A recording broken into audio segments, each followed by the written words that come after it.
नमस्कार, ये आकाशवाणी शिमला है। अब आप पूनम शर्मा से प्रादेशिक समाचार सुनिए। आज के मुख्य समाचार। प्रदेश के 10 जिलों में आज जनमंच कार्यक्रम आयोजित। राज्य सरकार के मंत्रियों ने की 1000 से अधिक शिकायतों की सुनवाई।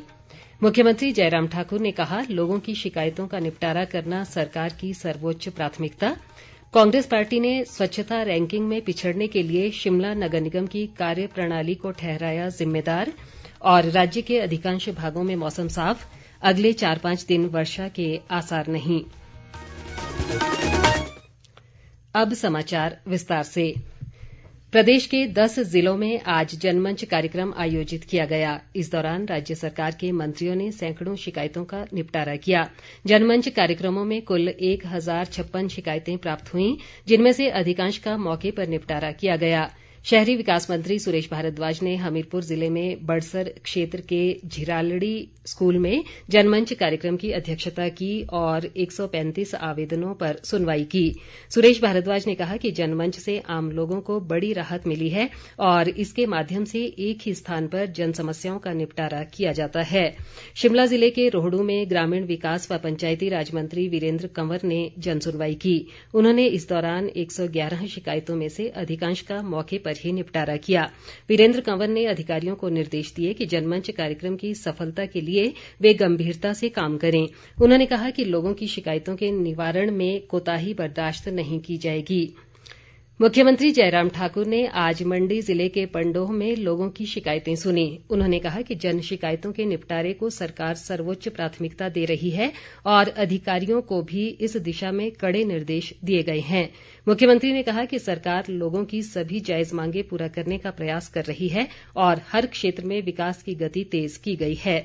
इस दौरान बड़ी संख्या में लोगों ने मुख्यमंत्री के समक्ष अपनी शिकायतें रखीं। जल शक्ति मंत्री महेन्द्र सिंह ने मंडी जिले के धर्मपुर में जनसुनवाई की। इस दौरान लगभग 50 शिकायतें आईं, जिनमें से 30 का मौके पर ही निपटारा कर दिया। महेन्द्र सिंह ने शेष शिकायतों व मांगों को जल्द पूरा करने के अधिकारियों को निर्देश दिए। उन्होंने कहा कि जनमंच से गरीबों और वंचितों को ताकत मिली है, क्योंकि उनकी समस्याओं का निदान मौके पर ही हो रहा है। उधर बिलासपुर जिले के झंडुता विधानसभा क्षेत्र के कोसरियां में खाद्य आपूर्ति मंत्री राजेन्द्र गर्ग ने जनमंच कार्यक्रम की अध्यक्षता की। इस दौरान उन्होंने अधिकांश समस्याओं का मौके पर ही निपटारा किया। उन्होंने कहा कि जनमंच के माध्यम से सामाजिक सुरक्षा पेंशन लगवाने सहित अन्य काम एक ही दिन में हो जाते हैं, जबकि पहले इन कार्यों को करने के लिए कई दिन लग जाते थे।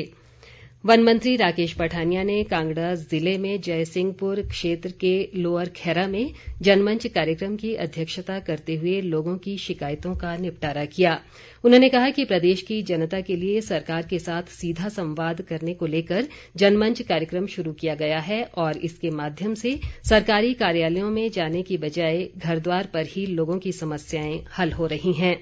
उधर सिरमौर का जिला स्तरीय जनमंच कार्यक्रम संगड़ाह क्षेत्र के जामुकोटी स्कूल में आयोजित किया गया। ऊर्जा मंत्री सुखराम चौधरी ने समारोह की अध्यक्षता करते हुए शिकायतों का निपटारा किया। उन्होंने कहा कि रेणुका बांध विस्थापितों की समस्याओं का जल्द समाधान किया जाएगा और बांध विस्थापित संघर्ष समिति की मुख्यमंत्री के साथ बैठक होगी। चंबा जिले के भटियात विधानसभा क्षेत्र की सुदली पंचायत में सामाजिक न्याय व अधिकारिता मंत्री सरवीण चौधरी ने जनमंच कार्यक्रम में लोगों की शिकायतें सुनी। उन्होंने कहा कि चंबा जिला प्रशासन ने कोविड वैक्सीन की 100% दूसरी डोज देने का लक्ष्य हासिल करने में पंचायती राज संस्थाओं को प्रोत्साहित करने की सराहनीय पहल शुरू की है। सरवीण चौधरी ने इस दौरान प्रस्तुत 92 समस्याओं व मांगों में से अधिकतर का मौके पर निपटारा किया। उधर ऊना जिले में गगरेट विधानसभा क्षेत्र के मुबारकपुर कस्बे में उद्योग मंत्री बिक्रम ठाकुर ने 72 जन शिकायतों की सुनवाई की। उन्होंने अधिकारियों को लोगों की शिकायतों का तुरंत समाधान करने के निर्देश दिए। उद्योग मंत्री ने जिले की 3 महिला उद्यमियों को भी सम्मानित किया। सोलन का जिला स्तरीय जनमंच कार्यक्रम कसौली विधानसभा क्षेत्र के परवाणू में आयोजित किया गया, जिसकी अध्यक्षता स्वास्थ्य मंत्री राजीव सैजल ने की। कार्यक्रम में लगभग 150 शिकायतें व मांगें प्रस्तुत की गईं, जिनमें से अधिकतर का निपटारा किया गया। सैजल ने कहा कि महिला सशक्तिकरण राज्य सरकार की प्राथमिकता है और इसके लिए बेटी है अनमोल और शगुन योजना जैसी कई योजनाएं चलाई जा रही हैं। उधर कुल्लू जिले में मनाली विधानसभा क्षेत्र के हरिपुर में शिक्षा मंत्री गोविंद ठाकुर ने 13 पंचायतों के लोगों की समस्याएं सुनी। इस दौरान 57 शिकायतों में से 50 का मौके पर ही निपटारा किया गया। गोविंद ठाकुर ने कहा कि जनमंच राज्य सरकार का सर्वाधिक महत्वाकांक्षी कार्यक्रम है। इस दौरान 200 से अधिक इंतकाल किए गए और राजस्व विभाग द्वारा 60 से अधिक प्रमाण पत्र भी जारी किए गए। बाकी समाचारों में जनजातीय विकास मंत्री रामलाल मारकंडा ने पंचायत प्रतिनिधियों से विकास कार्यों में तेजी लाने का आह्वान किया है। लाहौल स्पीति जिले के उदयपुर में आज नवनिर्वाचित पंचायत प्रधानों के साथ एक बैठक में उन्होंने कहा कि विकास में धन की कमी को आड़े नहीं आने दिया जाएगा और विकास कार्यों में पूरी पारदर्शिता बरती जाए। मारकंडा ने कहा कि लोकतंत्र में चुने हुए प्रतिनिधियों की अहम भूमिका है और उन्हें राजनीति से ऊपर उठकर काम करना चाहिए। प्रदेश कांग्रेस अध्यक्ष कुलदीप राठौर ने स्वच्छता रैंकिंग में शिमला के पिछड़ने के लिए नगर निगम की कार्यप्रणाली को दोषी ठहराया है। उन्होंने कहा कि नगर निगम प्रशासन अपने दायित्व को पूरा करने में नाकाम रहा है और स्वच्छता की ओर कोई ध्यान नहीं दिया जा रहा है।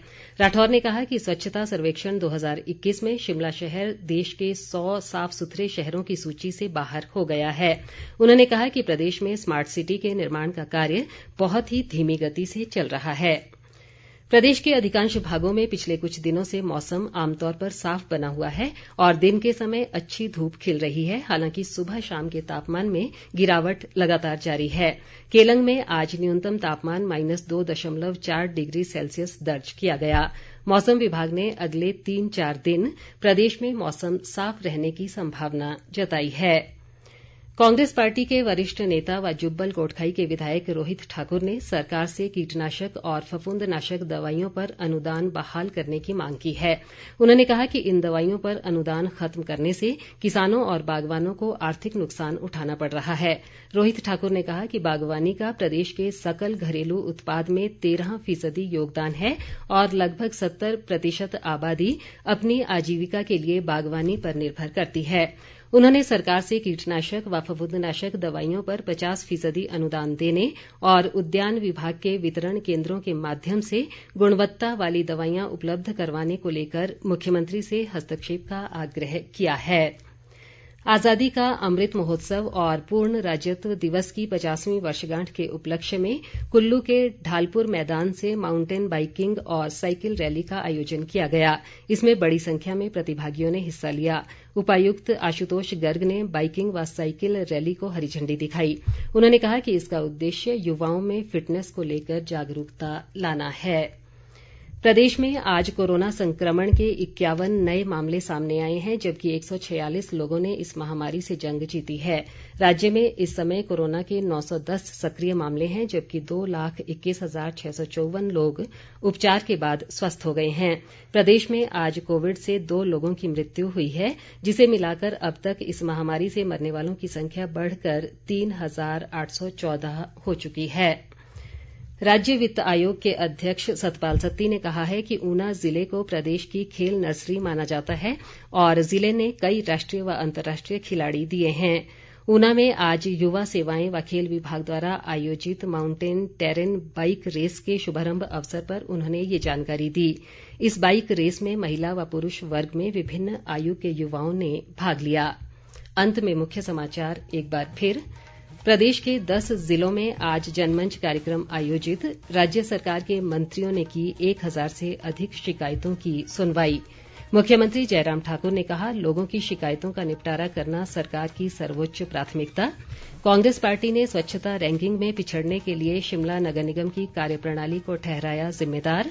और राज्य के अधिकांश भागों में मौसम साफ, अगले 4-5 दिन वर्षा के आसार नहीं। इसी के साथ ये समाचार बुलेटिन समाप्त हुआ। नमस्कार।